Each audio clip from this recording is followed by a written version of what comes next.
მოგესალმებით ძვირფასო YouTube მაყურებლებო.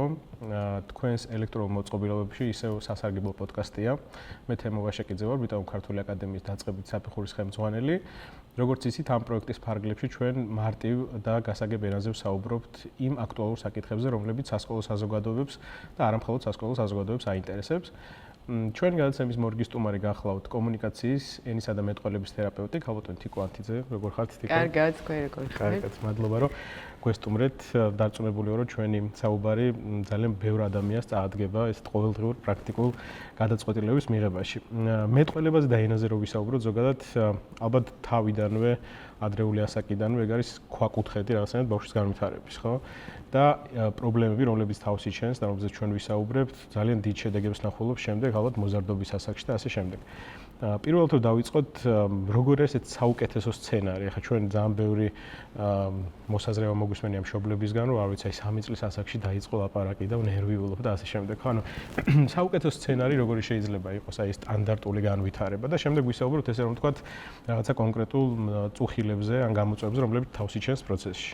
მივესალმებით თქვენს წამოწყებას, ძალიან მიხარია, რომ დაინტერესდით ამ თემით და მინდა აღვნიშნო, რომ ზუსტად კომუნიკაციის ენისა და მეტყველების განვითარება არის ის საფუძველი, რასაც მე შემდგომ უკვე სასკოლო ასაკში, დაწყებითებში და უკვე დასრულობაში ძალიან დიდი მნიშვნელობა ექცევა.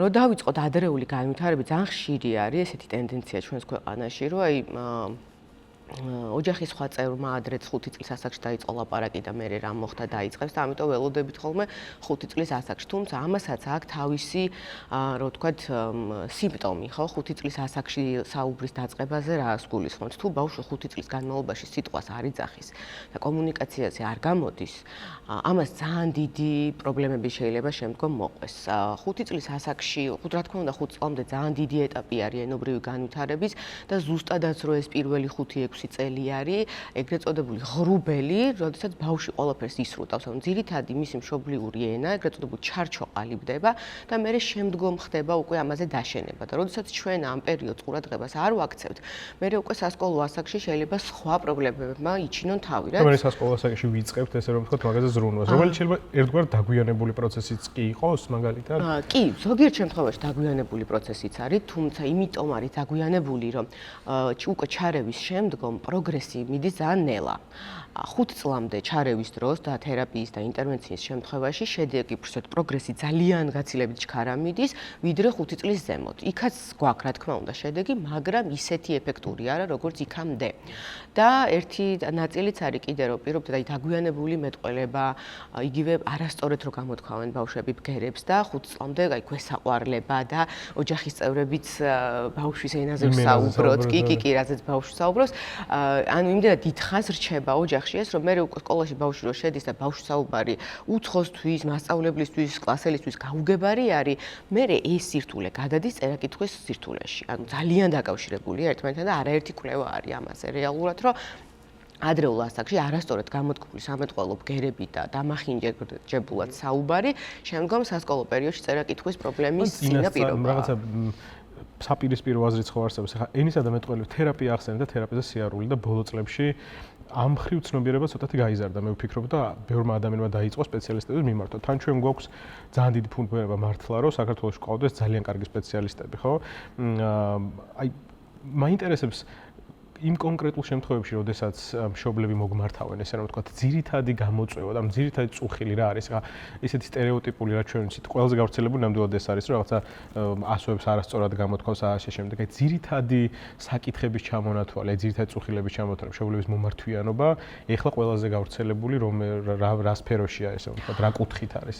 ხო, დაახლოებით 6 წლის წინ სულ სხვა სურათი იყო და დღევანდელი მონაცემებით სულ სხვა სურათი დგას და ძალიან მოხარული ვარ და ცნობიერება მშობლებში ამ ხრივ ძალიან შეიცვალა. მოგმართავენ წლის და 8 თვის 2 წლის ბავშვის მშობლები, რომ დარწმუნდნენ უბრალოდ, რომ ხო ნამდვილად ყველაფერი განვითარებაში სწორედ მიდის. ანუ სიტყვების რაოდენობა შესაბამისი არის თუ არ არის. რიგ შემთხვევაში თერაპია საერთოდ არ ჭირდებათ ბავშვებს. 2 წლის ასაკში შეიძლება უბრალოდ რეკომენდაციებით 1-2 ვიზიტით შემოვიფარგლოთ, რომ მშობლებს ვასწავლოთ რა ტექნიკები გამოიყენონ, რასაც რეალურად ისედაც იყენებენ. აი რაღაცა ჯადოსნური ჯოხი თერაპევტებს ოთახში არ გვაქვს. ვაკეთებთ იგივე დროს რასაც მშობლები ოღონდ რო ვიცით რომ ამას ვაკეთებთ ამ მიზნით, ამ ინტენსივობით, ამ რაღაცას ვამატებთ, ახალი რაღაცა შემოგვაქვს, მე უფრო გაცილებით მარტივი ხდება მშობლისთვისაც, იმიტომ რომ მშობელი ხო ღელავს, რომ აი რამდენად სწორედ ვაკეთებ, ხან ერთ სტრატეგიას მოსინჯავს, ხან მეორეს ვერ გაამართლებს, მე მესამეზე გადადის.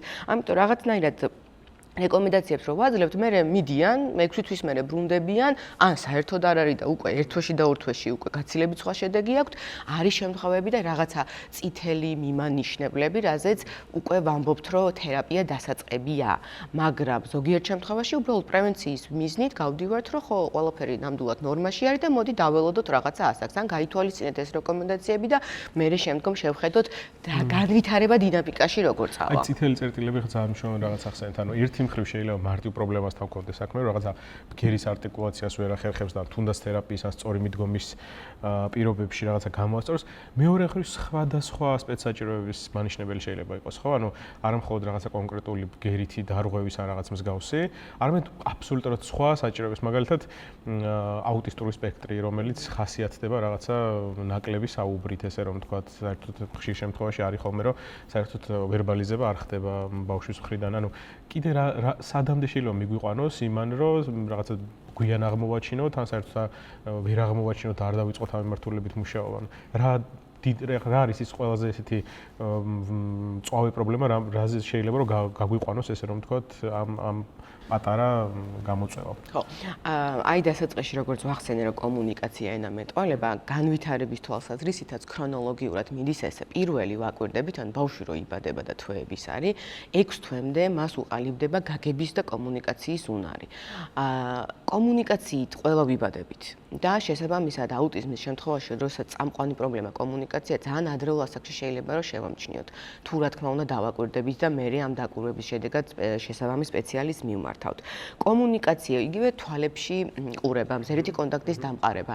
მე საერთოდ არ მჭირდება მეტყველება, იგივე რომ სიტყვები დავასახელო, ისე შემიძლია თქვენთან კომუნიკაცია დავამყარო. და კომუნიკაცია არის ზუსტად ის ფესვი, მოდი ესე ვთქვათ, რაზეც მე შენდება ენობრივი განვითარება. იგივე მზერითი კონტაქტი, რაღაც ჟესტების გამოყენება, შეიძლება საერთოდ არ ვსაუბრობდე, მაგრამ ჟესტებით მე იმდენად მიგანიშნოთ ჩემი სურვილი და გავიგო სხვისი სურვილი. აი რამდენად აი ამ ორ მხრივ პროცესში ადრეული ასაკიდან ჩართული ვარ. ამას მაგ მომენტში რამდენად მნიშვნელოვანია მშობლის ჩართულობა. აი მაგალითად არსებობს ესეთი აზრი, რომ ბევრი უნდა ელაპარაკოს, ზღაპრები უნდა მოუყვე, რაღაცა უნდა, მაგრამ მეორე მხრივ მე მინახავს მაგალითად რაღაცა ტიპის პრობლემები, რომლებიც გადამეტებული საუბრისგანაც კი წარმოშობილა რაღაცა, ანუ სად არის ზღვარი, ანუ სადამდე უნდა შეინარჩუნოს მშობელმა ეს რაღაცა ძალიან ბევრი უნდა ველაპარაკოთ თუ ძალიან საერთოდ არ უნდა ველაპარაკოთ, იმიტომ რომ კომუნიკაცია ორმხრივია, როგორც თქვენ თქვით და ერთ რაღაცა ცალმხრივი არ არის და ჩვენი ჩართულობა სად არის ყველაზე მეტად საჭირო ადრეულ ასაკში გულისხმობ დაბადებიდან, არ ვიცი 6 თვემდე ან მაგალითად 1 წლამდე. ნახეთ, ყველაზე ისეთი ნათელი მაგალითი მშობლის ჩართულობის არის ადრეულ ასაკში, როდესაც ჩვილ ბავშვთან კომუნიკაციას ვამყარებთ. რა თქმა უნდა, ძალიან გადამეტებულად ხდება ხოლმე, რომ მე შედეგად ვიღებთ იმას, რომ ბავშვი ოთახში რომ შედის, ყველაფერს ასახელებს, რაც კი რამეს ხედავს. ანუ შევედი რაღაც მაგი და ჭიქა, კომპიუტერის კამი, ანუ ეს არ არის საჭირო, ანუ კომუნიკაციური თვალსაზრისით ჩვენ სასრულები რო შევდივართ, ყველაფერს გარშემო არ ვასახელებთ, ვიყენებთ იმას, რაც გვჭირდება. შესაბამისად, ანუ დაბალანსება ამ კომუნიკაციის ძალიან მნიშვნელოვანია. იგივე არის წიგნის წაკითხვა, ხო? ერთ-ერთი ერთგვარი რაღაცა მითიც არსებობს, რომ ანუ წიგნის წაკითხვა რა საჭირო არის სკოლამდელ ასაკში, როცა ბავშვი წიგნის კითხვას იწყებს სკოლაში, ხო? და ამიტომ იქამდე წიგნიერების განვითარებას ანუ რა მნიშვნელობა აქვს? არადა წიგნიერება უბრალოდ სწორი სიტყვა არის, იმიტომ რომ მარტო კითხვა არ არის, ხო? წარმოსახვა, ვიზუალი და ასე შემდეგ. კი, წიგნიერების განვითარების ნაწილი იწყება ზუსტადაც რო თვეების ასაკიდან. ანუ არ არის ტყუილა გამოსული ის წიგნები, რომელსაც აი აბაზანაში რო დავასველებთ და არაფერი არ მოსდის რაღაც, აი მსგავსი ტიპის სენსორული წიგნები, რომელიც ნაჭრით არის გაკეთებული და ჩვილბავს. ნახეთ, აი უბრალოდ გადაფურცვლად კი წიგნიერების განვითარების ერთ-ერთი ნაწილი, რომ ამაზე ვმუშაობთ. და ერთ-ერთი ნათელი მაგალითი არის წიგნის კითხვის დროს რაღაც მშობლებს რომ გამოვკითხავთ, კი ჩვენ სულ წიგნს ვკითხულობთ, ამაზე ვმუშაობთ და რო ჩავაკითხებით, მე აღმოვაჩენთ ხოლმე, რომ წიგნის კითხვა არის ერთმხრივი პროცესი. ანუ მშობელი ზის, კითხულობს, ბავშვი პასიურ მდგომარეობაში არის და უბრალოდ უსმენს მშობელს. ნახეთ, თუ წიგნი არასწორად არის კიდე პლუს შერჩეული, და ლექსიკური მარაგი და შინაარსი არ არის ასაკის შესაბამისი, მას ბავშვი ყალიბდება, რომ ანუ ეს არ მესმის, ეს საჩემო არ არის, ამიტომ კონცენტრირებას ვერ ახდენს, მალე ბეზრდება და მერე შევდეგად ვიღებთ იმას, რომ ბავშვებს წიგნები არ აინტერესებთ. საპირისპიროც არის, აი მაგალითად, ყველა ბავშვს აქვს თავისი რაღაცა თმენის დიაპაზონი, ხო, აი რესურსი, რა რესურსის ფარგლებშიც გისმენს, გაკვეთილზე არის მაგალითად და ასე შემდეგ. ხა, გაკვეთილზეც 45 წუთი არავინ არ ზის ესე და არავინ ვერ გისმენს ესე, რომ აი წიგნის კითხვის დროს, აი მაგალითად რამდენია. მე ხა მაგალითად დღეს წავუკითხე მაგალითად ჩემო სწავლებს ერთი ინგლისური მოთხრობა, ძალიან საინტერესო იყო. თევზზე, რომელმაც ცურვა ისწავლა და ანუ მაქსიმალური რესურსი არის დაახლოებით 15 წუთი. ანუ 15 წუთის მერე ხვდები, რომ სადღაც რაღაცა უნდა გავაჩერო და სხვა აქტივობა უნდა შევთავაზო. მშობელს შეიძლება გონია, რომ რაღაცა აუცილებლად 9 საათი უნდა იჯდეს და მისმინოს და ასე შემდეგ. ზედმეტი რო არ მოუვიდეთ, მაგას გულისხმობ, ანუ სად უნდა გავჩერდეთ, რა არის ის რაღაცა საშუალო არითმეტიკული დროი, სადაც უნდა ესე ვთქვათ ხო, ეს უფრო არის ასაკობრივი, ანუ ასაკის მიხედვით არის ეს ყველაფერი, მაგრამ თვითონ წიგნის კითხვის პროცესი შეიძლება ისე წავიყვანოთ, რომ შეიძლება 10 წუთი, 20 წუთად გადავაქცევთ, პირობითად, რომ პასიურად კი არ ვიკითხო მე წიგნი. acting რაღაცა კი, წიგნის პროცესში ჯერ პირველი რომ აი რაღაცა ვერბალიზება მოვახდინო და არა მონოტონურად უბრალოდ ტექსტი წავიკითხო. და ანუ არც ამ დროს კომუნიკაცია ბავშვთან არ დავამყარო. კიდევ ერთ-ერთი არის რომ აი რაღაცა თეატრალური გაფორმებთ. ეხლა მესმის ყოველს შეიძლება ეს ნიჭი არ ქონდეს, მაგრამ სცენაზე არ გამოვდივართ, ხო, სცენაზე არ გამოვდივართ ჩვენ და ბავშვი ვართ, ამიტომ რაც შეგვიძლია ანუ გაკეთებადი არის. და მეორე ნაწილი არის რომ თვითონ ბავშვი, მოდი სკოლამდე ასაკზე ვიტყვი, ჩართოთ კითხვის პროცესში. ცოტა ისე ჟღერს, ხო? მაგრამ ანუ იგივე წიგნის გადაფურცვა. ანუ რაღაცა ერთი წინადადება დავასრულე და შეკითხვა დავსვათ, რომ იგივე თევზის მაგალითზე, რომ სანამ მოქმედებაში წავიდე და რას ფიქრობ, როგორ ისწავლის თევზი სურვას.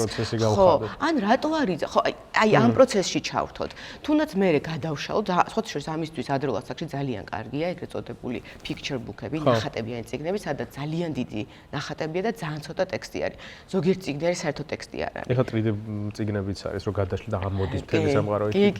კი, ზუსტად და ანუ ძალიან ბევრი წიგნი გვაქვს ისეთი, სადაც ანუ ტექსტი საერთოდ არ წერია, უბრალოდ ნახატები არის, ნახატების გადატვირთული არ უნდა იყოს რაღაც აჭრელებული, რომ მივცეთ ბავშვს წიგნი და როდესაც ნახატებიან წიგნს ათვალიერებს ბავშვი, მოდი აბა მომიყევი და ამითი ვახალისებ, რომ ამითი ბავშვი კითხულობს წიგნს, მე მიყვება რაღაცა, არ არის აუცილებელი რომ ასოები ამოიკითხოს ბავშვმა ამ პროცესში.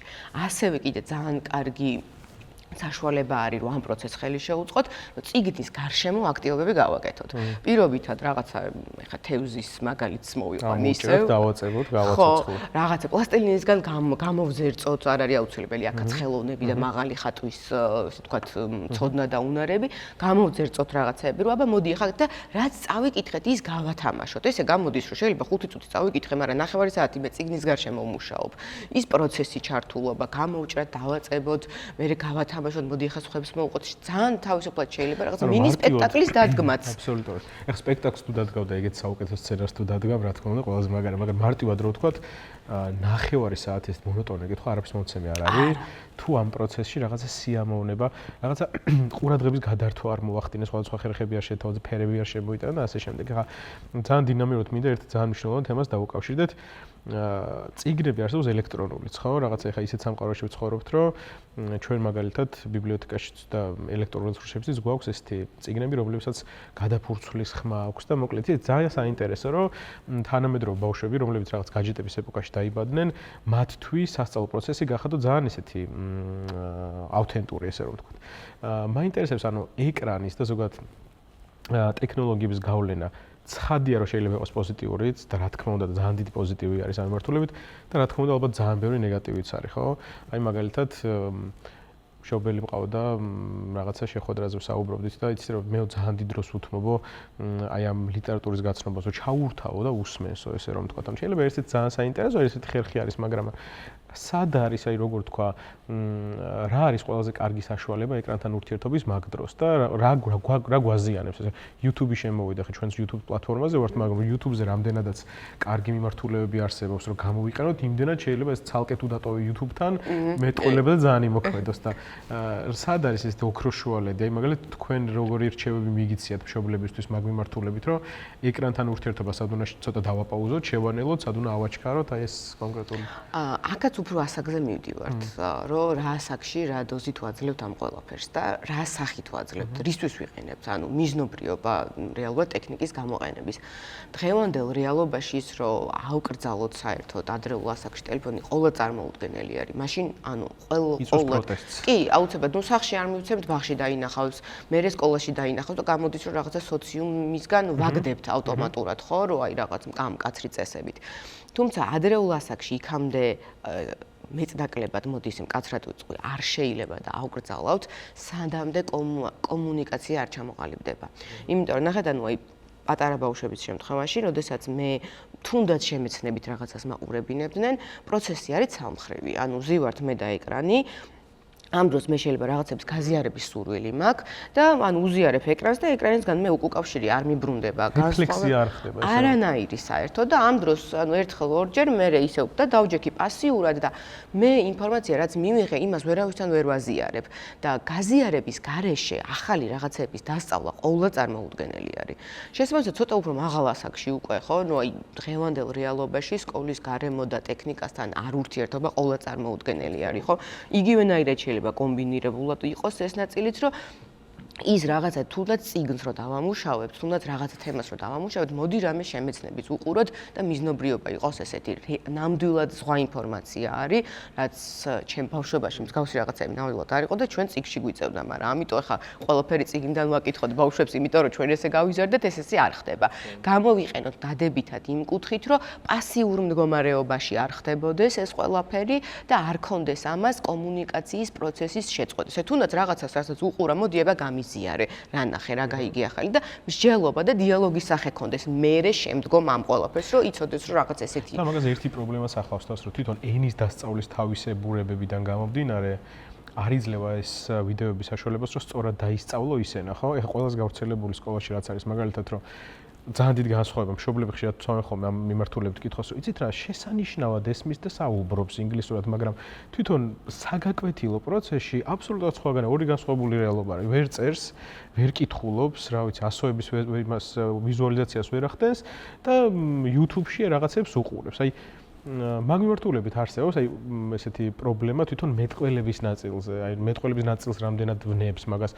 მე მშობლიური ენის ჩანაცვლება რამდენად ხდება მაგალითად სხვა ენით და რამდენად არაჯანსაღია ეს ყველაფერი. კი, აი ისევ ქრონოლოგიურად გავყვები, რომ როდესაც ადრეულ ასაკში პარალელურად ორ ენას ვაწვდით, არის შანსი და რისკ ფაქტორი იმისი, თუ ბავშვს წინასწარ განწყობილება აქვს გენეტიკური თვალსაზრისით, რომ შეიძლება ენობრივი განვითარების სირთულე კონდეს და ჩვენ ამ დროს ორი ენა შეგვაქვს ბავშვის ცხოვრებაში, ან 3-იც და 4-იც მქონია პრაქტიკაში რეალურად, ამ დროს ვერც ერთი ენა ვერ ყალიბდება. ანუ ის ჩარჩო ერთი ენის ვერ ყალიბდება და თითქოს ცოტა რუსული იცის, ცოტა ინგლისური იცის, ცოტა ქართული იცის, ცოტა ფრანგული იცის, ანუ აი ცოტა ყველაფერი ესე ყოველდღიურობაში იყენებს კიდე ფუნქციურადაც იყენებს, მაგაზე არ არის რომ არაფუნქციურად იყენებს.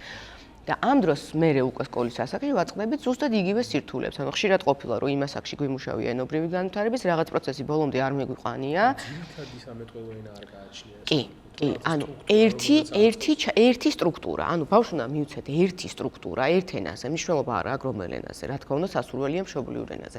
მიუცეთ ერთი სტრუქტურა, ან რის შემდგომაც, როდესაც ეს სტრუქტურა მეტნაკლებად კარგად ჩამოყალიბდება ზუსტად იგივე 5-6 წლის ასაკში, მერე შემდგომ თამამად შეგვიძლია დამატებითი ენის შეტანა. ეხლა მე ცოტა ოპოზიციური მას ჩავდგები, ხო? ვარ მშობელი და გეკითხე, გეუბნებით, რომ იცით რა, ჩემი მეუღლე საუბრობს რუსულად, რა ვქნა, რუსულენოვანია, მე ქართულენოვანი. მე რუსულ არც ხო არსებობენ ეგეთი წვილები. აი რა ვქნათ მაშინ, რომ ნახევარი რუსული ესმის ბავშვს, ნახევარი ქართული ესმის. ბებიასთან მივდივართ გერმანიაში და ბებია გერმანულად ელაპარაკება. ანუ ბუნებრივად შექმნილი გარემო არსებობს, ხო? მაგ დროს როგორ შეიძლება რომ ეგ სტრუქტურა ჩამოვაყალიბოთ? უნდა აირჩეს, რაღაცა უნდა შეთანხმდეს ოჯახი და ერთ ენას უნდა გაყვეს ძალიან მიზანმიმართულად. თუ როგორ ხდება მაგ ეტაპების გავლა? ხო, არის კიდე ესეთი შემთხვევები, რომ თუ დარღვევა არის, მაშინ ერთ ენას ვირჩევთ. თუ უკვე შევატყოთ, რომ ლექსიკური მარაგი მწირია, გასაკეთე შესაბამისი არ არის და ამისი გავლენა ვიცით, რომ მრავალენოვანი გარემო არის, მაშინ რაღაცა პერიოდი ვირჩევთ ერთ ენას. მიზანმიმართულად, მაგრამ სხვა შემთხვევაში, ეხლა ვერ გავექცევით, ხო, გვაქვს ესეთი შემთხვევები და ხშირად მშობლები მაგალითებად მოყავთ, რომ ეხლა ბევრი ბავშვი არის, რომელსაც პირველი ენა, ანუ საუბარი ორ ენაზე პარალელურად დაიწყო და პრობლემა არ ქონია. ეს წინასწარ არ ვიცით პრობლემა ექნება თუ არ ექნება ბავშვს. შესაბამისად, როდესაც ორი ენა არის სასურველია, რომ ერთი მშობელი ერთ ენაზე ელაპარაკებოდეს, მეორე მშობელი მეორე ენაზე. ანუ ენების გაყოფა მოხდეს ამ გზით. რომ მამა რომელიც რუსულენოვანი არის, მუდმივად რუსულად ესაუბრებოდეს და დედა რომელიც პირობითად ქართულენოვანი არის, მუდმივად ქართულად ესაუბრებოდეს. მაგრამ თუ ოდნავ მაინც შეინიშნა რაღაცა სირთულე, მაშინ პირველი რეკომენდაცია რეალურად ეს არის. თუმცა ხა თუ მეორე მშობელი არის ის ძირითადი ენა, ცოტა რთული არის, მაგრამ მაინც მაშინ დედამ უნდა ილაპარაკოს. ხო, რაღაცა ესეთიც გამოდის ხოლმე, მაგრამ ანუ აი რაღაცნაირად ვცდილობთ რომ ვადაპტირდეთ მე ამ გარემოსთან, მაგრამ ანუ ამას ხას უსვავ. იმ შემთხვევაში, როცა ხედავთ რომ ბავშვს პრობლემა აქვს ენის ათვისების. გცევით ენის დამეტყველების დარღვევის პირველი მახასიათებლები რა არის? რითი უნდა მივხვდეთ? მე ვარ მშობელი მაგალითად და რას უნდა დავაკვირდე პირველი ნიშნები, როგორ უნდა მივხვდე, რომ აი მაგალითად ჩემს შვილს სჭირდება სპეციალისტთან მისვლა მაგალითად. მხოლოდ ის რომ მაგალითად საუბარი დააგვიანა, თუ კიდევ რა ისეთი დეტალები, რომელიც მარტივად შეგვიძლია მივაწოდოთ მშობლებს, რომ რას მივაქციოთ ყურადღება. კი, ესე იგი კომუნიკაციური განვითარების სირთულე, იმიტომ რომ ბავშვების ხშირად ისე ვთქვათ, რაღაცეები აქვთ, მაგრამ ისე ეფექტურად კომუნიკაციას ვერ ამყარებენ. ამას მე შემდგომ მოსდევს ლექსიკური მარაგის სიმწირე. პირობითად 2 წლის ასაკში ბავშვს თუ სიტყვები არ აქვს და ვერ იყენებს, აუცილებლად უკვე უნდა მივმართოთ, რომ ნახოთ მაინც ყოველი შემთხვევისთვის რა ხდება. ხშირად არის ხოლმე, რომ მე შევხედავთ ბავშვს და აღმოვაჩენთ, რომ ჟესტებს იყენებს აქტიურად. ნახეთ, ჟესტების გამოყენება პირობითი ჟესტები, რომ წყალი მინდა, რომ ვერ საუბრობს, ამიტომ ანაცვლებს ჟესტების გამოყენებით და ზირთად ამ ხას მიუყვება. წირი ლექსიკური მარაგი. ასევე ერთ-ერთი მნიშვნელოვანი პერიოდი არის, რომელსაც ხშირად მშობლები ნაკლებად აქცევენ ყურადღებას და ეს არის ტიტინის პერიოდი. ვითომ არაფერი ხო, რომ ბავშვები თავის ენაზე საუბრობენ წლამდე. 1 წლის ასაკში ბავშვის სიტყვები უკვე უნდა კონდეს. რამდენი, ანუ პირველი სიტყვები იწყება 1 წლის ასაკში. პლუს მინუს რამდენიმე თვე, ანუ არ არის აუცილებელი 12 თვე, იმიტომ რომ ენობრივი განვითარებას მკაცრ ჩარჩოში ვერ ჩავსვათ. ვიღაცა შედარებით ადრე იწყებს, ვიღაცა შეიძლება რამდენიმე თვე აგვიანებს და ეს ძალიან ნორმალური არის. არის ესეთი პერიოდი, ტიტინის პერიოდი, როდესაც ბავშვები ბგერებით თამაშობენ. ჯერ თამაშობენ იმ ბგერებით, რომლებიც აი გლობალურად ყველა ენაში არის, ესე ვთქვათ, საარტიკულაციო მექანიზმის გამოცდა გავარჯიშების პერიოდია. მერე იტოვებენ იმ ბგერებს, რომლებიც მშობლიურ ენაში ხშირად ხდება და მერე ამ ბგერებით იწყება უკვე სიტყვების შედგენა. მაგრამ თუ ეს ტიტინის პერიოდი ძალიან შეზღუდულია, ანუ ძალიან ცოტა ბგერებით, პირობითად 2-3 ბგერით ვთამაშობ, მაშინ დიდი რისკი არის იმისი, რომ პირველი სიტყვები შეიძლება ბავშვმა დააგვიანოს. ამის შემდგომ მოდის, რომ შეიძლება წამოიღო რაღაცა სიტყვები, ანუ 1 წლის ასაკში, წინახევრის ასაკში პრობლემა ჰქონდა, მაგრამ 2 წლის ასაკში ამოქაჭა, მაგრამ კიდევ არის ესეთი სირთულე, რომ გაგების პრობლემა. ნახეთ, ბავშვებს წლამდე ასევე გაგების სირთულე, უბრალოდ გაგების უნარი უვითარდებათ, ენის გაგების, თუმცა ეს კოგნიტურ უნართან არანაირ კავშირში არ არის, გონებრივ განვითარებასთან არანაირ კავშირში არ არის. ეს არის ჩემი მშობლიურ ენაში არსებული წინადადებები, როგორ მესმის მე. იგივე ამაში შედის ინსტრუქციებსაც გულისხმობ? ზუსტად ინსტრუქციების გაგება. ინსტრუქცია იგივე არია წინადადება, ხო? ხელი დამიქნიან. ხო, ხელი დამიქნიან და მე მშვიდობე. მე შემდგომ ეს ყველაფერი ხოდელნელა რთულდება.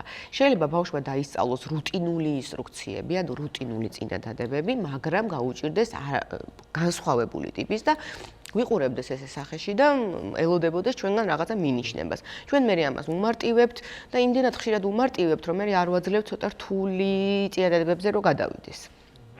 ხშირად არის ხოლმე რომ ლექსიკური მარაგი ასევე აქვს, მაგრამ წინადადებების შედგენა ძალიან უჭირთ. ან პირობითად რო გვინდა რომ რაღაცა დღის განმავლობაში როგორ ჩაიარა შენმა დღე მომიყევი ან ბაღში რაქენი ან სკოლაში. სკოლაში უფრო ბაღში რაქენი არ გპასუხობენ, თავს არიდებენ, ვითომ უბრალოდ პასიურები არიან და ვითომ უბრალოდ არ სურთ იმაზე. ამ დროს შეიძლება აკომპენსირებდნენ ამას იმით, რომ მე უბრალოდ ვერ ვყვები ამ რაღაცას და ამიტომ მოდი ახლა მე თავს ავარიდებ ამ კითხვაზე და წავალ ჩემთვის ვითამაშებ და შტაბეჭდილება გვჩება რომ უბრალოდ არ უყვარს ბევრი ლაპარაკი. ლექსიკური მარაგი როცა მწირია, ახლა მაგ დროს მე თვითონ ბაღში მუშაობ, რაც დავიწყე ზოგადად საგამოცხადო სფეროში მუშაობა და ბაღის გარემო ჩემთვის ძალიან ნაცნობია.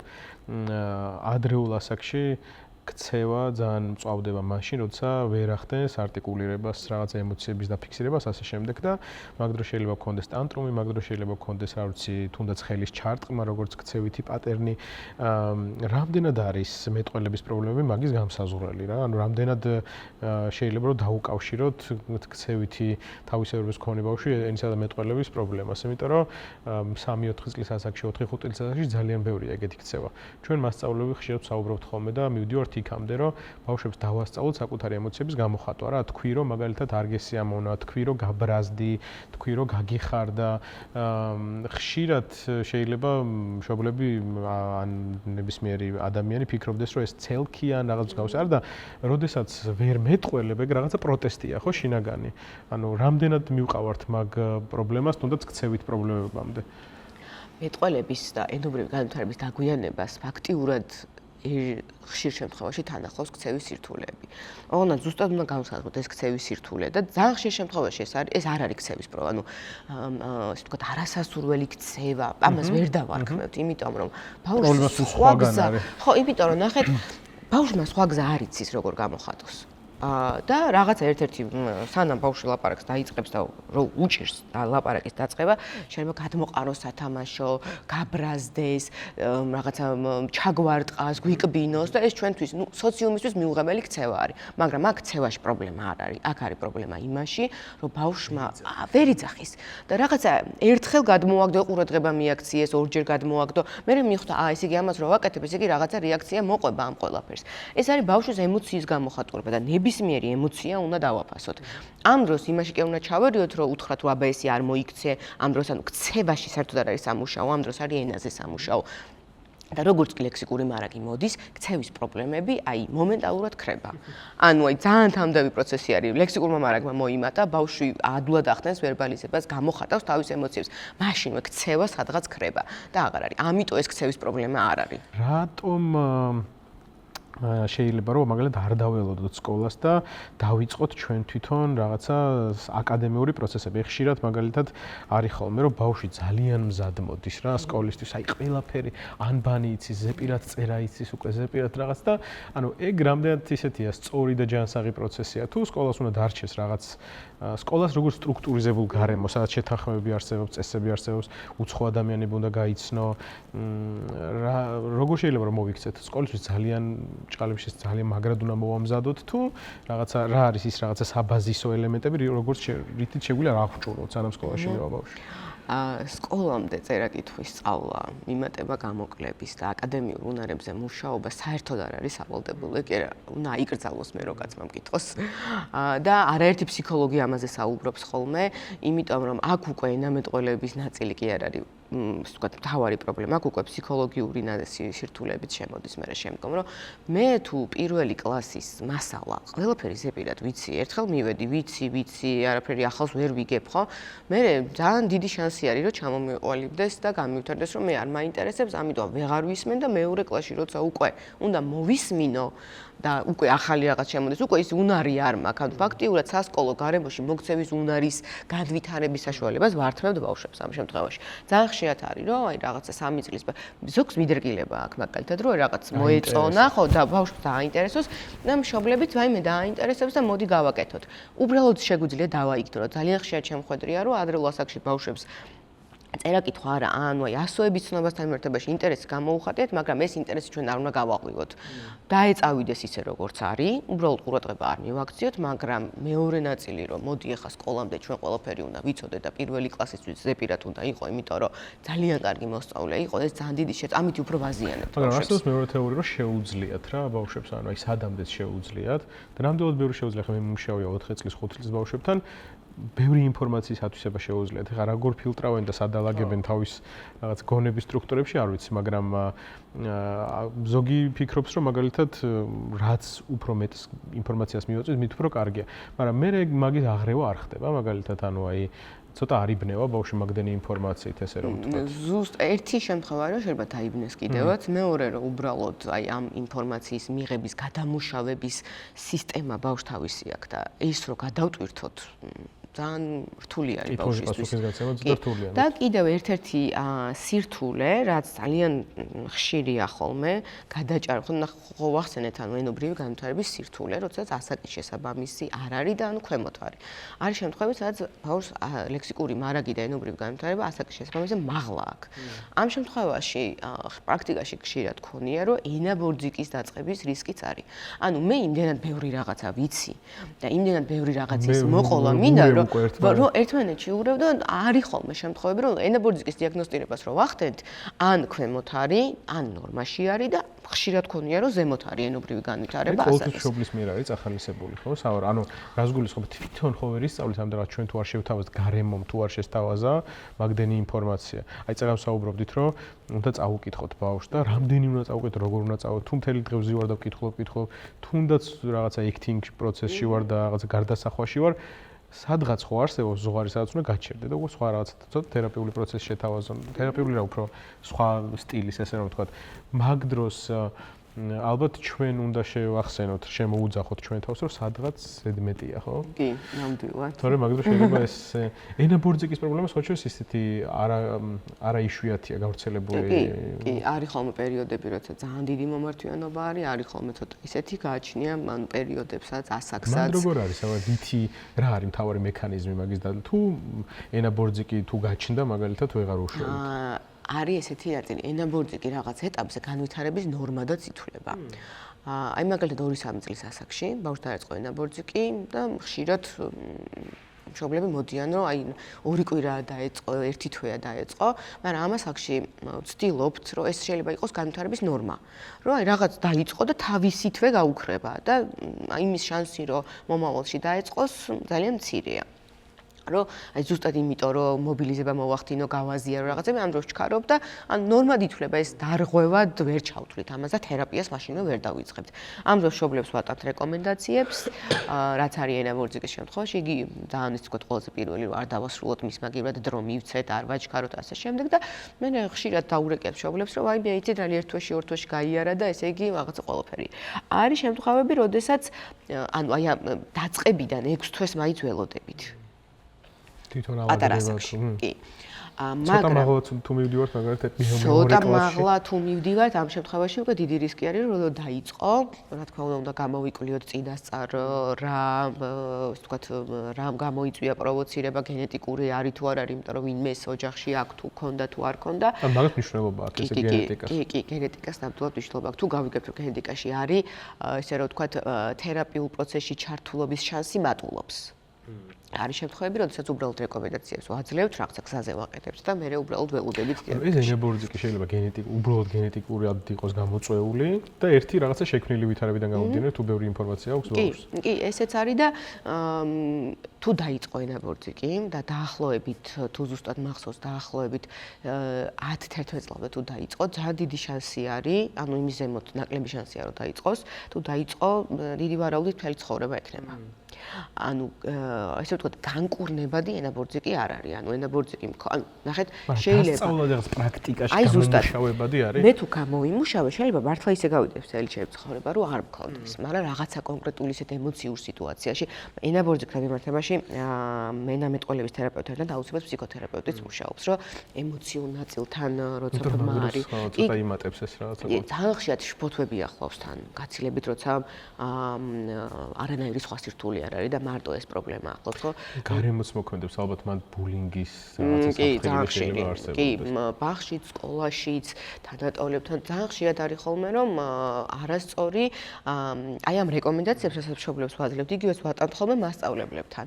რომ და ძალიან კარგი პრაქტიკა არის, რომ ფსიქოლოგი შედის კლასში და უხსნის ბავშვებს, რა სირთულე არის რეალურად ეს, რომ ისე ფსიქოგანათლებას აძლევს თანაკლასელებს, რომ მას უსაფრთხო გარემო შეუქმნას, მაგრამ ენაბორძიკის შემთხვევაში აი უსაფრთხო გარემოს შექმნა არ ნიშნავს იმას, რომ ყველანაირად გაუადვილოთ ყველაფერი, ყველანაირი დისტრაქტორი მოვაშოროთ. არა, იმ გარემოში უნდა ადაპტირდეს, სადაც ცხოვრობს, იმიტომ რომ თუ გაუმარტივებთ, მე სადღაც მაინც რთულ სიტუაციაში აღმოჩნდება და იქაც დაეწყება. არის პერიოდები, როცა ენაბორძიკი კლებულობს სიხშირულად და შეიძლება ცოტა ხანი გააქრეს, არის პერიოდები, როცა მატულობს. არის სიტუაციები, სადაც რაღაც გარემოში უფრო არის, აი სტატისტიკურად უფრო არის ხოლმე, როცა გაკვეთილს ყვებიან, პრეზენტაციას აკეთებენ, გამოსვლა აქვთ. და სახში ნაკლებად აქვთ, იმიტომ რომ სახში ესე ვთქვათ დუბიცავსე გარემოა და შეიძლება პირიქითაც იყოს. არის ძალიან ხშირად ყოფილა ჩვენთან პრაქტიკაში ესეთი შემთხვევა, რომ რამდენჯერ ბავშვს დაგვიბარებია თერაპიაზე ენაბორძიკი არ ქონია, ანუ თქვათ სამუშაო მასალა, ესე ხო, ანუ აი სიმპტომი ვერ დავინახეთ ვერანაირი და ამ დროს სხვადასხვა გარემოში. მან ალბათ ისე რაღაცა ჩვენ შეცდომა მივიდიოთ, რომ დაასრულე ან ამოღერღე რა გინდა ან რაღაც. მე ძალიან ხშირად გამიგია ეგეთი ფრაზები და ანუ წეღარო თქვით რომ უნდა დავასრულებინოთ ძალიან კარგი რაღაც პრაქტიკული ის ხო დავასრულებინოთ, რაღაცა მისი შფოთვის დონე დავწიოთ, ასე რომ ვთქვათ, ეგ ყველაზე კარგი მიდგომა იქნება. ყველაზე უნივერსალური, კი, ერთ-ერთი ყველაზე მთავარი ძირითადი უნივერსალური არის ხოლმე, რომ ანუ მოსაუბრის ტემპერამენტსაც გააჩნია, მაგრამ უნდა ვაკონტროლოთ ხოლმე სხვათა შორის, ანუ რაღაც კარიერის დასაწყისში მე ძალიან მიჭირდა ხოლმე, რომ რაღაც ტემპერამენტი ისეთი მაქვს, რომ რაღაცა ეს და მინდოდა მისი ტემპერამენტი მე დამესრულებინა, მაგრამ ამ დროს ყველაზე დიდ ზიანს ვაყენებთ ბავშვებს მაგ დროს, რომ ანუ დაასრულეთ შენ. ვაჩერებთ წარმატებისკენ მიმავალ გზაზე. კი, ამ დროს იცი რა, ჩვენ გონია რომ ვეხმარებით მას, გუწფრელად მართლა გონია რომ ვეხმარებით, მაგრამ ეს დახმარება, მისი დახმარება არ არის. დათური სამსახურის გაწევა. უფრო ხელის შეშლა არის. ანუ არ ვაძლევთ, რომ რაღაც გადალახოს, იმიტომ რომ ნახეთ, ენა ბორძიკის ეპიზოდები როცა არის, მაგ დროს მთავარი არის, რომ რაღაც სტრატეგია ბავშვმა შეიმუშაოს. სპეციალისტების დანიშნულება მან ზუსტად ეს არის, კი არა, რომ შემოვიდა ოთახში და მე ვიზრუნო, რომ უბრალოდ ჩემთან არ ქონდეს ენა ბორძიკი და რომ გავა მერე რაღაცა ის დროით სკალაზე მივახციო რაღაცა მყარ შედეგს. ჩვენ ვეძებთ რაღაცა სტრატეგიებს, რაც ინდივიდისთვის იქნება მისაღები, რასაც გამოცდის, რასაც ნახავს და როდესაც ეს ეპიზოდი მიხვდება, რომ ეწყება, რა სტრატეგია უნდა გამოიყენოს, რომ არ დაეწყოს და ჩვეულებრივად გააგრძელოს საუბარი. მაგრამ როცა ამ დროს ვაწყვეტინებთ, ამ დროს ამ შფოთვის დონეს უფრო მაღლა უწევთ რეალურად. და აი ამ დაკვირვების საშუალებას არ ვაძლევთ. როგორ რაღაც მინდა კითხო იცი, აი წეგან ახსენე სკოლა და მშობლის თანამშრომლის რაღაც ეპიზოდი და თქვენს პრაქტიკაში რამდენად მნიშვნელოვან როლს თამაშობს ეგ, ანუ რამდენად ერთ მხარეზე და ერთ სიბრტყეზე უნდა იყოს ორი მთავარი გარემო, სადაც ბავშვი იზრდება, ხო? ეხლა ოჯახი არის ცალსახად უფრო მეტად ავტორიტეტული გარემო, დობიცავსე გარემო და სკოლა არანაკლებ უფრო დიდი რაღაც არეალი თვითდამკვიდრების ასე შემდეგ, ასე შემდეგ. პედაგოგი და მშობელი რამდენად ერთ სიბრტყეზე უნდა იყვნენ მიდგომების ნაწილში, იმიტომ რომ მე ძალიან ხშირად მქონია პრაქტიკაში, რომ ერთიც და მეორეც მაგალითად მშობელმა ესე რომ ვთქვათ ძალიან დიდი ძალისხმევა გასწია და შეიძლება სკოლაში ვერ განვითარდა პროცესი ისე ამ რეკომენდაციების ნაწილში, ან პირიქით მაგალითად სკოლამ რაღაცა რეკომენდაცია გასცა და მშობელი ვერ მიყვა სახლში, იმიტომ რომ იქ აბსოლუტურად სხვანაირი გარემო. ჩვენ ხშირად ბოლო პერიოდში ესეთ პრაქტიკას მივმართავთ, რომ თუ ბავშვი თერაპიაზე არის გადამისამართებული, თერაპევტთან ვაკავშირებთ სკოლას, რომ უშუალოდ მასთან კონდეს შეხება, რომ ერთ-ერთში გავიმეოროთ ის ნაბიჯები, რაც დაავალა ბრჭყალებში თერაპევტმა მშობელს. აი მაგ ნაწილში თქვენი დაკვირვება როგორი არის? რამდენად მნიშვნელოვანია, რამდენად თამაშობს როლს? ძალიან დიდი როლი აქვს ყველა რგოლს ბავშვის განვითარებაში, როცა უკვე ვიცით, რომ სირთულე არის, მით უმეტეს და როცა სირთულე არ არის, რა თქმა უნდა, მაგ შემთხვევაში, როცა რაღაც პრობლემებს ვაწყდებით. ხშირად ეს რაღაცას ვეუბნებით მშობლებს, მოდი ჯერ ენამეტყველების თერაპიის კუთხით და მე განვავრცობ მოკლედ, რომ როცა თერაპიაზე მოდის ბავშვი, კარგ და სწორ სპეციალისტთან, მას თერაპიაზე შეყავს მშობელი. ანუ თერაპია არ არის მარტო თერაპევტი ბავშვის მუშაობა. ეს არის ჩართულობა. ოღონდ ჩართულობასაც თავისი მნიშვნელობა აქვს, რომ მშობელი, რომელიც შემოდის და პასიურად ესწრება თერაპიას, ეს არ არის, რომ უბრალოდ ვაკვირდები რა საკეთებ, რომ მე იგივე გავაკეთო. არა, ხშირ შემთხვევაში მშობელი არის გამაშუალებელი ჩემსა და ბავშვს შორის, რომ მისთვის უსაფრთხო გარემოსაც ვქნი, მშობელსაც ჭალებში ვასწავლი და ვატრენინგებ, რომ ჩემთან თერაპიაზე ბავშვი ატარებს კვირაში მოდი ვთქვათ, რავი, 3 საათი, 5 საათი ვთქვათ რა, 5 საათი მოდის. ეს ბავშვის დღის რეჟიმში არის ზღვაში წვეთი. და ჩემთან გაკეთებული და ჩემთან გამოყენებული და ჩემთან სწორედ შესრულებული დავალებები არ არის იმის გარანტი, რომ ის სახლში და სკოლაში და ბაღში გადაიტანს ამ ყველაფერს. ანუ მე მივედი მშობელი ვარ, თერაპიაზე თანხა გადავიხდე, მშვიდად ვარ. აი თერაპიაზე მივედი ბავშვი და ანუ ზუსტად იგივე ხდება სკოლაშიც რა, აბსოლუტურად მშობლის ჩართულობის გარეშე. მე მგონი რომ წარმატების მიღწევა შეუძლებელია. კი, აი სკოლის მაგალითი და ბაღის მაგალითით რო ავიღოთ, ну კარგი თერაპიაზე 1 საათი არის, მაგრამ სკოლაში გაცილებით უფრო დიდ დროს ატარებს, ხო? მაგრამ რასაც მასწავლებელი რეკომენდაციას იძლევა, რომ ის სკოლაში დარჩეს და სახლში მე ისევ სხვა რეჟიმით ვიყო, მაშინ სად უნდა გამოვიყენო ეს ახალი ინფორმაცია? ან საერთოდ რაში მჭირდება ეს ახალი ინფორმაცია? აი ეს რაღაცა სირთულეები, რისი გადალახვაც მიწევს. მაშინ გამოდის, რომ თერაპიაზე ვიტანჯები, სკოლაში ვიტანჯები, ბაღში ვიტანჯები და სახლში მოდუდებული ვარ. ან ნახეთ, ამას რო თავი დავანებოთ და ბავშვის არასტრუქტურირებულ გარემოს რო ვთქვათ შევეშვათ, შედეგი ხანგრძლივდება. ანუ ძალიან ნათელი, ესე ვთქვათ, დასანახი кейსები გვაქვს ესენი. მშობელი, რომელიც ჩართულია თერაპიულ პროცესში შედეგი ისე სწრაფად მიდის, რომ თერაპევტის მოლოდინებსაც კი იცდება, ну, რა თქმა უნდა, ინდივიდუალური არის ეს ყველაფერი და დიაგნოზიც. კი. მაგრამ, როდესაც მშობელი არ არის ჩართული ამ პროცესში, აი, რა ვიცი, კომუნიკაციური პრობლემა როცა არის, განსაკუთრებით, რომ ეხლა ჩემთან კომუნიკაცია დაამყარა და მშობელთან ნაკლებ კომუნიკაციას ამყარებს. ანუ რა სჭირდება? რასაც თქვენ აკეთებთ, ის რეალურ ცხოვრებაში უნდა გამოიყენოს. სკოლაში ზუსტად იგივე არის, რასაც სკოლა არის რეალური ცხოვრების ანალოგია, ხო? ანუ მარტო მათემატიკის სწავლება არ ხდება რაღაცა ქცევითი პატერნების დასწავლა, რომელიც რეალურად მშობლებთან, რაღაც მშობლიურ გარემოშიც უნდა გამოიყენოს. და სოციუმში ზოგადად რომ გადავიტანო ეს ყველაფერი, საერთოდ რატო ვსწავლობ, რატო ვაკეთებ ამდენ რაღაცას. და თვითონ მშობელი რო ჩართულია და ხედავს აი ამ დინამიკას თვითონ გაცილებით მარტივი ხდება ბავშვისთვისაც და შედეგზე ისე მალე გავდივართ ხოლმე რომ აი მართლა ხშირად მოლოდინი ჩემი პროფესიული რომ მქონია რომ აი დიდად არ ვისახავთ ხოლმე მოლოდინებს, იმიტომ რომ არ ვიცით თერაპია სადამდე მიგვიყვანს, როგორ მიგვიყვანს, ესეც არის ერთადერთი, რომ ერთ-ერთი ის რომ აი რომ მოდიან სადმე რაღაც გონიათ, რომ აი თვე და რიცხვი და თარიღი უნდა ვთქვა, ვერ ვიტყვი, იმიტომ რომ შეიძლება იმაზე ადრე მოხდეს. ან შეიძლება იმაზე გვიან მოხდეს. და მაგას ვამბობ ხოლმე ყოველთვის პირველი ექსპერტი არის ჩართული მშობელი, ვინც განსაზღვრავს თერაპია კარგია თუ არ არის კარგი. ანუ მე რო ვიძახო რომ თერაპია კარგია და ყველაფერი გადასარევად ხდება, ის თუ ბავშვმა იქ არ გადაიტანა თერაპია, მე არ ვარ გაარაფრად და რაღაცა შესაძლებელია. რეალურ თერაპიას დადის ორივე, მშობელის და ბავშვის. კი. მშობელი რაღაცა პრაქტიკულ, ესე რომ ვთქვათ, მაგალითებში უნდა გამოიწრთოს, რა უნდა გააკეთოს და ბავშვიც ბუნებრივია. ენისა და მეტყველის კომუნიკაციის ენისა და მეტყველების ამ დარგთან მიბმულია, ესე რომ ვთქვათ, კვებითი თერაპიაც, ხო? ეს კვებითი თერაპია ძალიან ცნობილი და როგორც ვთქვათ, გავრცელებული იმდენად არ არის, რამდენადაც ანუ კომუნიკაცია ისმის. და ეს კვებითი უფრო ბოლო პერიოდში გახდა რაღაცა აქტუალური, რომ დაიწყეს ამ მიმართულებით და ჩვენც მაგალითად სკოლაში აღმოგვიჩენია, რომ არის რაღაცა კვების პრობლემები და თუ უშუალოდ კვების თერაპიაზე არა, რაღაცა კონკრეტულ თერაპიაზე მაინც გადაგვიმისამართებია.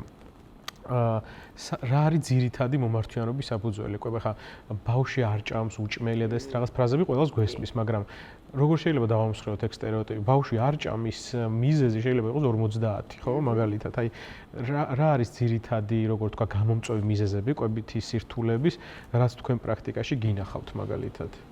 ერთი არის რომ ბავშვი უჭმელია, ცოტა სჭამს და ხო და რო ჩავეკითხებით, ხშირად ყოფილა ესეთი შემთხვევა, რომ აღმოჩნდება, რომ ბავშვი ზრდა განვითარებისთვის საჭირო ვიტამინებს და მინერალებს ღებულობს, ოღონდ არ ღებულობს კონკრეტულად, რა ვიცი, წვნიანს. და მიზანი გვაქვს, რომ წვნიანი მაინც. მაგრამ რო რაციონს რო ვიკვლევთ, ანუ შეფასების პროცესში, მე აღმოვაჩენთ, რომ ეს ბავშვი ღებულობს და ანუ რა მოხდა თუ რაღაც ბოსტნეულის წვნიანს არ შეჭამს, მაგრამ სამაგეო ცოცხლას ჭამს ბოსტნეულს, ხო? ფორმა არის რაღაც კონკრეტული ხორცს შეიძლება რაღაც კონკრეტული ფორმით ბავშვს არ მოწონდეს, მაგრამ სხვა ფორმით ჭამდეს და შესაბამისად ზრდა განვითარებისთვის საჭირო რაციონს ღებულობდეს.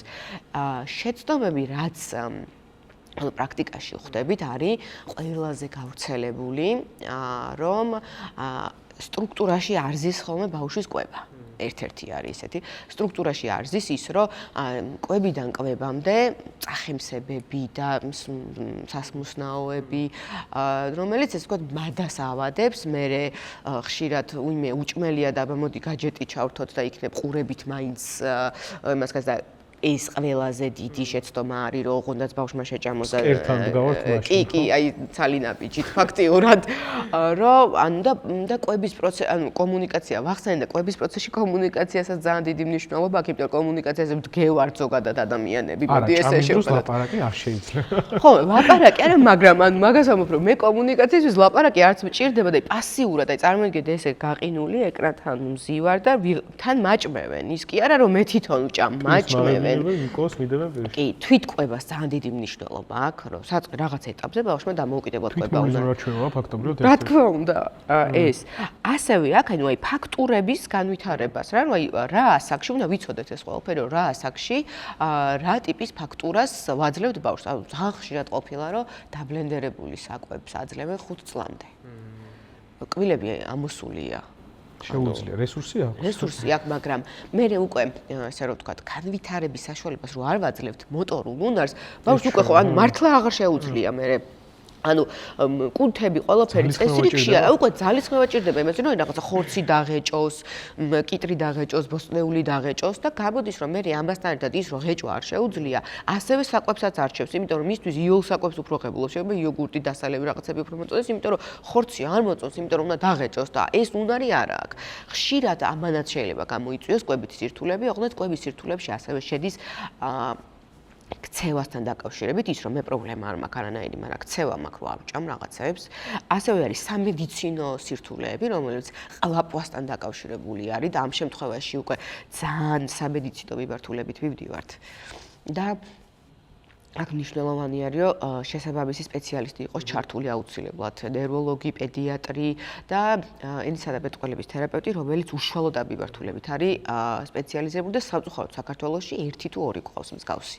ანუ ძალიან დეფიციტური არის ეს მიმართულება.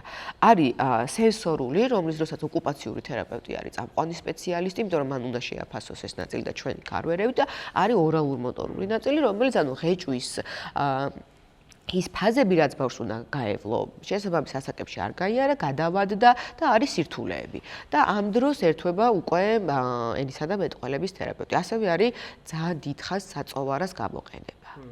გარდა იმისა, რომ ბგერებზეც გავლენას ახდენს დიდხანს საწოვაროს გამოყენება და კბილები, ზედა და ქვედა კბილი, ხო, ღიობი რჩება და ჰაერი გამოდის და არასწორია, ასევე არის ის, რომ წოვის რეფლექს და წოვის უნარს დავიწყების საშუალებას არ ვაძლევთ. და ეს არის მნიშვნელოვანი, რომ რაღაც ასაკში მე ეს უნარი უნდა დავივიწყო, იმიტომ რომ სხვა უნარზე გადავიდე. ყველაზე იდეალური ბალანსი რა უნდა იყოს მაგ მიმართულებით რა, ანუ რა უნდა ვეცადოთ. ერთი ის რაც თქვენ თქვით რომ სტრუქტურის გამომუშავება მაგალითად რომ საუზმე, სადილე ვახშამი უმნიშვნელოვანესია და რაღაცა ეგ არ უნდა იყოს მიშვებული პროცესი. მაგრამ მეორე რა არის ის ძირითადი, ყველაზე მინიმალისტური, როგორ თქვა, პროდუქტი, რაც უეჭველად უნდა იყოს ჩვენს რაციონში რა, დაწყებით საფეხურზე ადრეული განათლების სივრცეებში და ასე შემდეგ. ეს არის ძირითადად არის 3 ძირითადი კვების პერიოდი და პლუს 2 წახემსება. ოღონდ წახემსება არა ტკბილით. ტკბილი აუცილებლად უნდა იყოს კვების შემდგომ, დესერტად.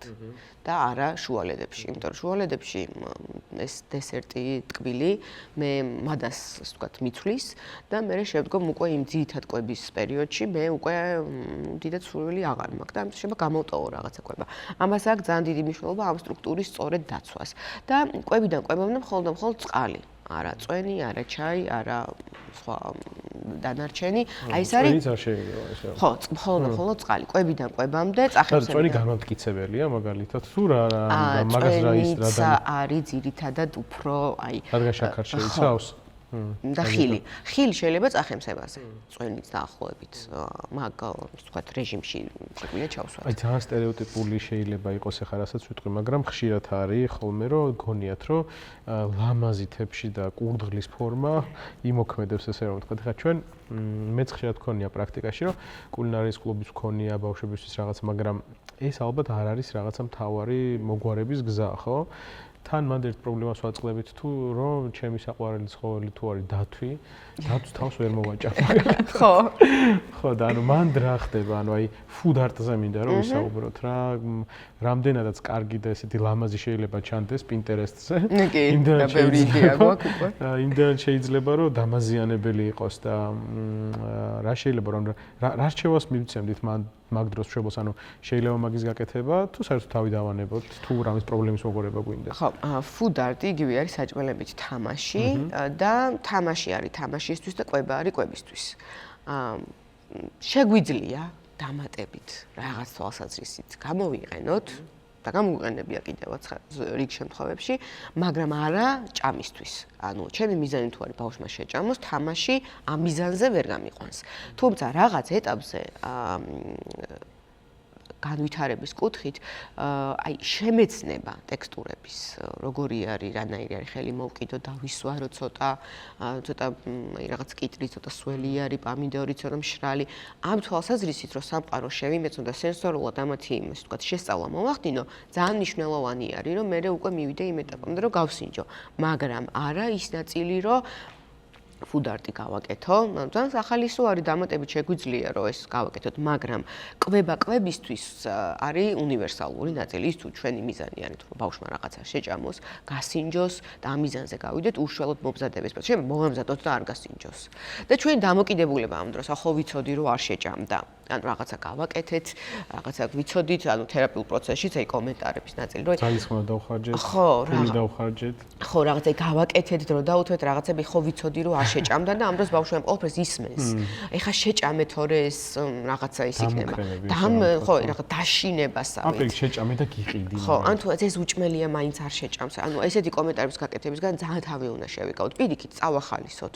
აი რაღაცა სტიმული მივცეთ ახალი რაღაცისკენ, თუ არ ჭამს არა უშავს რაღაცა. ჩემი თავი უნდა დავტესტო ცოტათი და კითხვა უნდა გესწროთ, რამდენად სწორად ვიქცევი. მოკლედ გვაქვს ხოლმე ესეთი მომენტი, რომ კვებაზე როცა ავდივართ, გვაქვს ფიალები, სადაც წვნიანს უსხავთ, მოკლედ და ამ ფიალებში უსხავთ რაღაცა ბევრს არ უსხავთ, ცოტას უსხავთ, თუ აი ძალიან ცოტას, რომ ეს რაღაცა დამთავრების შემდეგ რაღაც წარმატების შეგრძნება კონდეს მაგალითად, რომ კარგია რაღაცა დავასრულეთ, ანუ რამდენად ოკეია მაგას რო ვაკეთებთ პირობითად რა, ანუ ულუფები რამდენად სწორად უნდა იყოს განაწილებული მაგას გულისხმობ. მე მახსოვს რომ ბებია ჩემი საჭმელს რო ვაკეთებ და მე და ჩემი დავისხედით სუფრაზე და რაღაცა 6 კაცი სამყოფი ტოლმა იდოხობე მაგიტასე. კი, იმიტომაც არის ხოლმე რა მეც ხშირ შემთხვევაში მე ისაკვები რაღაც პერიოდი ამას აკამდე, რაღაც პერიოდი რაღაც იმ საკვებს არ უჭამდი. რომ აი რომ მახსოვს ბავშვობაში გამოცდილი რომ მახსოვს ბაღში გამატანეს რაღაცა და იმხელა იყო რომ აი სხვა ბავშვები წავიდნენ, თამაშობდნენ და მე დასჯის მიზნით დამტოვეს ამ ულუფასთან მარტო და სანამ არ ანუ ისეთი სტრესული სიტუაციად მახსოვს ეს ყველაფერი. ნუ ხა არ ჩამომიყალიბდა კვებითი დარღვევა, ხა გადასაპირიქით უჩივი მაგნაწილს როდე და ისე, მაგრამ ცნობიერებაში სტრესული ის იყო რეალურად, რომ მართლა ძალიან დიდი ულუფა იყო. თან ჩემთვის არ იყო საყვარელი საჭმელი ეს და ანუ არასაყვარელი საჭმელი და არასასურველი საჭმელი, რატო უნდა მეჭამა? ამხელა ვერ ხვდებოდი. როცა აი ზუსტ იგივე მივდივართ, მე სხვა სახით ვღებულობ იმ ნივთიერებას, მაშინ შემიძლია რომ არ მივიღო. როდის ხდება საყვარელი საჭმელი? ანუ აი რა შეგვიძლია, როდის ხდება მაგ ცნობიერად შემოყოლი, რომ ეს მიყვარს და ეს არ მიყვარს? მაგას ხო ისე რაღაცა გარემო გიქმნის რა.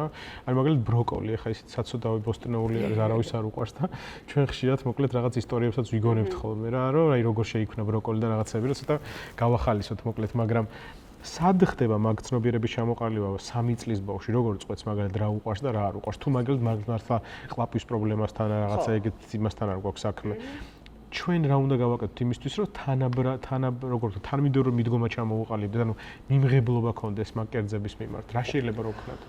ნახეთ, ერთ-ერთი კარგი სტრატეგია არის მომზადების პროცესში ბავშვები ჩავთოთ აი რაღაც კუკინგის თვალსაზრისით, რომ აი რაღაცა ერთად ვამზადებთ და სხვა შორის ბევრჯერ მიგვიცია მსგავსი რეკომენდაცია, რომ როცა რაღაცა სირთულე არის ბავშვთან, მოდი აბა ესეთი სტრატეგია ავარჩიოთ, რომ აი კვირაში ერთი დღე ერთად ვამზადებთ საჭმელს და ვიყენებთ ამ დაჭრა, შეიძლება არ გასინჯოს, ანუ მოვამზადო ისე საჭმელი, მაგრამ ბავშვმა არ ჭამოს, მაგრამ პროცესში ჩავთო. სულ შეეჩვიოს. სული, ფაქტურა, შეხება და აი რაღაცა მივიდეთ იგ, ანუ დავაინტერესოთ რომ თუ არ გასინჯა და აი გაუსინჯავ საჭმელზე რომ არ მიყვარს ნუ ეს რა თქმა უნდა რთულია და ეხა წარმოუდგენელი არის, მაგრამ რაღაცა სახალისო გზებით უნდა მივიყვანოთ იქამდე, რომ უბრალოდ გასინჯოს, რომ შეიძლება მართლა არ უყვარს. ანუ არ უნდა გვეზავოს თავი ეგ არის, ხო? კვება ხო, როგორც რაღაც ერთობლივი პროცესი არის, რაღაცა ნიმუში ხო და ანუ ეგ რამდენად თამაშობს რა მაგ პროცესში? ძალიან დიდ როლს თამაშობს, მაგრამ რო ვთქვათ, რომ ეხა ყოველ დღე ყველა ოჯახის წევრი სამივე კვებას ერთად დღევანდელ გიჟურ რეჟიმში ფიზიკურად ვერ მოხერხდება, მაგრამ ამის ალტერნატივა არის, კვირაში ერთი დღე, ერთი კვება, ავირჩიოთ ესეთი, რომ ყველა ოჯახის წევრი ერთად ვსხდებით და ერთად რაღაცა ვსადილობთ, საუზმობთ ან ვახშმობთ, ანუ არჩევით. რა თქმა უნდა, მაგალითად, მე რომ ვეუბნები ბავშვს, რომ იცი რა არის გაჯეტით არ შეიძლება ჭამა და მე ამ დროს ჭამდა ვსქროლავ, ანუ რა თქმა უნდა, ურთიერთ გამობრიცხავი ნაწილი არის. მაგალითი ჩვენ უნდა ვიყოთ და ზუსტად იგივე ნაწილში, იმიტომ უნდა ჩავრთოთ ნებისმიერ ასაკში ბავშვი თვითონ მომზადების პროცესში, რომ აი რაღაც ერთობლივი კვების პროცესში ადრეც ვახსენე, რომ კომუნიკაციას ძალიან დიდი მნიშვნელობა აქვს. ძალიან ხშირად ყოფილა, რომ აი ცოტა პატარა ბავშვებს აი რაღაც ულუფას დაუდევთ, რომ ხელს გადაკრავს, გადააგდებს, რაღაც დაამტყევს. ეს არის კომუნიკაცია. ანუ ამით გველაპარაკება ბავშვებს, გვეუბნება, რომ მე ეს საჭმელი არ მინდა. და ამ დროს ჩვენ ანუ ქცევის პრობლემები აქვს, ფსიქოლოგთან ხო არ მივიყვანოთ, ხო, რაღაც აი არასწორად იქცევა. ეს უბრალოდ ეს ბრჭყალებში აი ეს გადაგდება უბრალოდ ჩვენთვის დიდებისთვის მიუღებელი ქცევა არის, თორე რეალურად ამით ბავშვს გველაპარაკება ჩვენ, რომ რაღაცა მას არ უნდა და რაღაცა შესაძლებელი არის რეალურად. როდის უნდა მივხვდე, რომ ჩემ შულს რეალურად მაგმართულებით დახმარება ჭირდება. ეს არც თუ ისე ახალი სფერო არის მშობლებისთვის, ჩვენი საზოგადოებისთვის და შეიძლება საინტერესო იყო მათთვის, რომ როგორც ენისა და მეტყველე ხა ჩვენ მაგალითად გრძნობთ და ვამჩნევთ, რომ ოკეი, არ დაიწყო საუბარი დროულად ჭყალებში ჩვენ საუკეთესო სცენარში რაღაცა არტიკულაციას არასწორად ახდენს მაგალითად. კვებაზე რა არის მანიშნებლები? ანუ კვების დროს კვებაზე მანიშნებლები არის პირველი ალბათ ის, რომ რაციონი წონაში კლება. ასევე ის მოდი შევხედოთ, რომ კვების თერაპევტიც, ესე რომ ვთქვათ, არ არის ენამეტყველების თერაპევტი, მუშაობს ამ ნაწილზე, რომელიც ასევე სპეციალიზირებულია. ანუ ყველა ენისა და მეტყველების თერაპევტი კვებაზე არ მუშაობს. ანუ სპეციალიზირებული უნდა იყოს და სამწუხაროდ ეგეც ცოტა ყავს საქართველოში, სულ რამდენიმე არიან. და ერთ-ერთი ნაწილი არის კიდევ ის, რომ ღეჭვა უჭირს. ხშირად არის ხოლმე, აი საკვებს ძალიან დიდი მნიშვნელობა აქვს პირის ღრუში საკვები ისე გადამუშავდეს, რომ გადაყლაპისთვის მზად იყოს, რომ კუჭმა მერე შესაბამისად მოინელოს. თუ ეს დამუშავება პირის ღრუში ისე არ ხდება, თუ ასევე კვების პროცესი საშუალოდ არის 20-30 წუთი. ამას თუ ცდება აი კვებითი პროცესი ბავშვს თავსტუმაგიდასთან და რაღაცა 40 წუთი ჭამს, 1 საათი ჭამს. ბევრია, ხო? ძალიან ბევრი არის. აი ზოგიერთ ლიტერატურაში საერთოდ 20 წუთი წერია. რომ 20 წუთში უნდა დასრულდეს. შესაძლოა მიგვიღია სხვადასხვა მშობლების კრიტიკა მაგას დაკავშირებით ჩვენ თან ხა კვება 25 წუთის განმავლობაში. მოთვლი 25 წუთი სავსებით საკმარისია იმისთვის, რომ სტანდარტულ განვითარების ეტაპზე რაღაცა მოასწრო ესე რომ თუ მოასწრო რა ჩაეტიო ესე რომ თქვა ამ დროში. ესე იგი დრო ძალიან მნიშვნელოვანია. დრო ძალიან მნიშვნელოვანია, დიდხანს თუ გრძელდება ეს პროცესი, დიდხანს ღეჭავს. ასევე არის კიდე აი მოტორულ ნაწილს რო გაუყვეთ, ჩაკბეჩვის მომენტი, ანუ წინ ჩაკბიჩა და უკანაკბილებით დაღეჭა. მოკლედ ერთი საკითხი რომელიც მინდა რომ თქვენთანაც განვიხილო არის მასწავლებლის როლი კვების ნაწილში რა. ბაღში მესმის რომ ძალიან დიდი არის. ანუ ბაღში ჩვენ თვითმოვლის უნარჩვევებს ვასწავლით ხო თასმის შეკრა, ქურთოკის ჩაცმა, არ ვიცი, საჭმლის გადმოღება და კვებითი თავისებურებები ჩვენი მიზანია რომ გამოუმუშავოთ. ახლა წვნიანები ვახსენეთ წეღან და ასე შემდეგ. ანუ სკოლაში მასწავლებელმა რა შეიძლება რომ გააკეთოს სკოლის გარემოში იმისთვის რომ მაგ პროცესს დაეხმაროს. აი არის ეს ტიპის რეკომენდაციები თერაპევტისგან მაგალითად რომ სკოლაში ესქენით. მე მირჩევია, არ ვიცი ხა იქ რჩევა რამდენად სწორია რომ სკოლაში რა საჭმელებსაც ვაჭმევთ და არ ჭამს პირობითად ამ პრობლემა. იქნება ცადოთ და იგივე ტიპის საჭმელები ხანდახან სახლშიც მოამზადოს, რომ ცოტა გაერთგვაროვანდეს მაგალითად. მაგრამ პროცესში თვითონ ახლა მასწავლებელმა რა უნდა გააკეთოს, მაგალითად ურჩიოს, რომ გადაიღოს ან რაღაცა შეთავაზოს. მაგაზე მეტი კიდე რა შეგვიძლია. მე მინდა რომ მაქსიმალურად ესე რომ დაღვიჭუროთ მასწავლებლებიც, მასწავლებლთა საზოგადოება იმ რაღაცა საჭირო რჩევებით, რაც შეიძლება ჩვენ გავაკეთოთ. იმიტომ რომ ძალიან დიდი პრობლემა არის სკოლებში რეალურად. ანუ ბავშვები დილიდან საღამომდე შეიძლება ხანდახან შეერი იყვნენ და მარტო ერთი ცალი პური შეჭამონ და მართლა ძალიან დიდი გამოწვევა და ჩვენ თუ შეგვიძლია რამის გაკეთება მასწავლებლებს. მასწავლებლების მხრიდან ძალიან დიდი მხარდამჭერები არიან რეალურად იმ შემთხვევაში, როცა ვიცით, რომ სირთული არის და რეკომენდაციებს ვაძლევთ და ამ დროს თამამად შეუძლია მასწავლებელს უკვე სპეციალისტის მიერ მოწოდებული რეკომენდაციები გამოიყენოს და ასე ვთქვათ, ამ გარემოშიც განავრცოს. ნახეთ, როცა არ ვიცით კვების სირთულის ბუნება, ანუ რა ტიპის სირთული არის, იქ დაძალება, არა, ასე ვთქვათ, აი დახმარებაში მშობლებიც რას გულისხმობენ, რომ ის რომ ასე ვთქვათ, მუდმივად, ნახეთ, ზოგიერთ შემთხვევაში მუდმივად ამაზე აქცენტის გაკეთებაც კი შეიძლება ბავშვისთვის ცოტა სტრესული იყოს, რომ ანუ სულ მაძალებენ ამ კვებას. ანუ ვიღაცები ირიბიდაბადაბარებს. ხო, რა თქმა უნდა, მაგრამ ხშირად მასწავლებელი უბრალოდ ასე ვთქვათ, სუბუქად ცდილობს, რომ რაღაცა წახალისოს უბრალოდ. წახალისების გარდა მეტი თუ არ ვიცით აი ამ სირთულის ბუნება, ძალიან რთულია, ხო? კი, იმიტომ რომ უნდა ვიცოდეთ, რომ რატო არ ჭამს ის ბავშვი რაღაც რა სირთული აქვს, დავაკვირდეთ, ანუ იგივე რაც თქვი, რომ აი ღეჭვასთან დაკავშირებული პრობლემაა და იმიტომ არ იმაშობა. თუ შეიძლება აი რაღაც ქსევის ნაწილია და თვით კვების განვითარების ეტაპზე არის და ცოტა ამიტომ უჭირს. ანუ რაღაც დაკვირვებები ვაწარმოოთ, რეალურად ეს შეგვიძლია, რომ ცოტა რაღაცა სხვა მხრივ წავახალისოთ. მაგრამ ჯობია, რომ სპეციალისტის მიერ გაცემული რეკომენდაციებით იყოს ეს ყველაფერი და იდეალური არის აი ეს კომბინაცია. ის სახლის გარემოში რაღაცნაირად უფრო ინტენსიურად მოხდეს ამის დამუშავება. იმიტომ რომ სკოლის გარემოში ამისთვის შესაბამისი დრო შეიძლება ამისთვის არ იყოს. ძალიან დიდი მადლობა სტუმრობისთვის, თიკო. მე ვფიქრობ, რომ ძალიან საინტერესო საუბარი გამოგვივიდა და მომავალშიც ვისურვებდით მოკლედ თქვენთან ამ ფორმატში კიდევ საუბრობს სხვადასხვა თემებზე. მადლობა მით დამაყურებელს გადაუხადო, გთხოვთ გამოიწეროთ ჩვენი არხი, არ დაგავიწყეთ და გააქტიუროთ ზარისღილაკი, მე დროებით გემშვიდობებით, მომავალ შეხვედრამდე.